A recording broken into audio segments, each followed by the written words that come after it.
একটা গল্প শুনেছি আমরা গ্রাম বাংলার।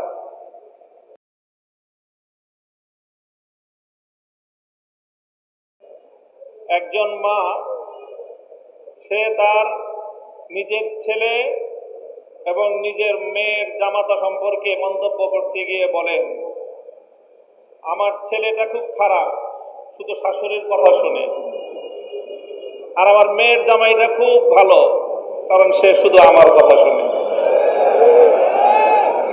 কথা শুনলে মেয়ের জামাই ভালো, আর কথা না শুনলে নিজের ছেলেও খারাপ। আজকে বিএনপির হয়েছে সেই সুবিধাবাদের রোগ। অন্তর্বর্তীকালীন সরকার প্রবর্তিত অভ্যাসের মধ্যে যেগুলো ক্ষমতাকে বৃদ্ধি করে সরকারের এবং সরকারের আরো নিয়ন্ত্রণ প্রতিষ্ঠা করতে সহায়তা করে, সেই সকল অভ্যাসগুলো বিএনপির খুব পছন্দ। আর যে সকল প্রস্তাবনাগুলো জাতির কাছে জবাবদিহিতা বদ্ধ করে, সেগুলো তাদের কাছে খুব অপছন্দ।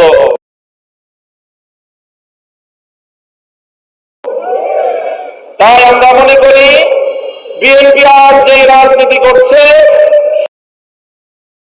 সুবিধাবাদের রাজনীতি। আমরা নির্বাচন পূর্ববর্তী সময়ে বিএনপির আরেকটি চরিত্র লক্ষ্য করেছি, সেটা হলো তলে তলে বিএনপি সারা দেশে গণভোটে নায়ের পক্ষে ক্যাম্পেইন করেছে, কিন্তু প্রকাশ্যে সে নায়ের পক্ষে কথা বলার দুঃসাহস তাদের ছিল না, সেই সৎসাহস তাদের ছিল না।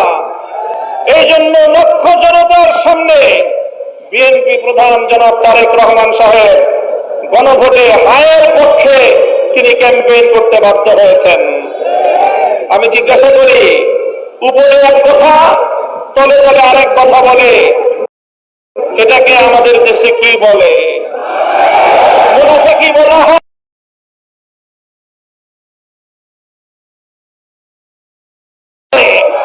তাই আজ বিএনপির রাজনীতির দুই বুনিয়াদ, দুটি নীতি জাতির সামনে স্পষ্ট। এক হলো মুনাফিকের রাজনীতি, আরেক হলো সুবিধাবাদের রাজনীতি।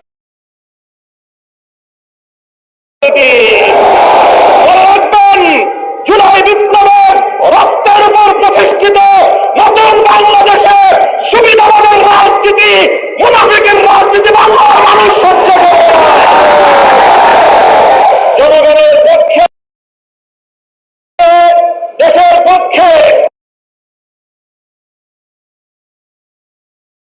আপনারা যদি অবস্থান গ্রহণ করতে ব্যর্থ হন, দেশের জনগণের ম্যান্ডেটকে যদি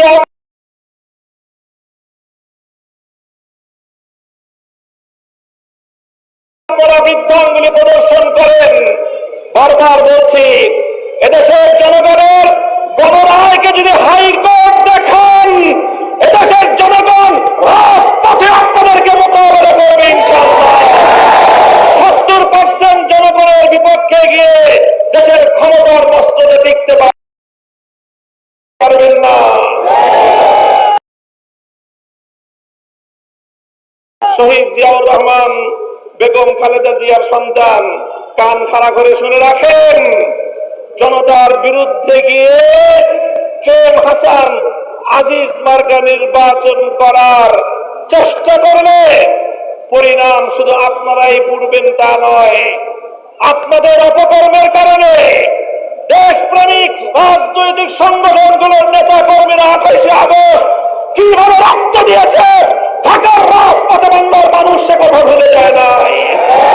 আপনাদের ভুলের খেসারত দিতে হয়েছে আমাদেরকে। 25 বছর পর্যন্ত গুম, খুন আর হত্যার রাজনীতির শিকার হতে হয়েছে।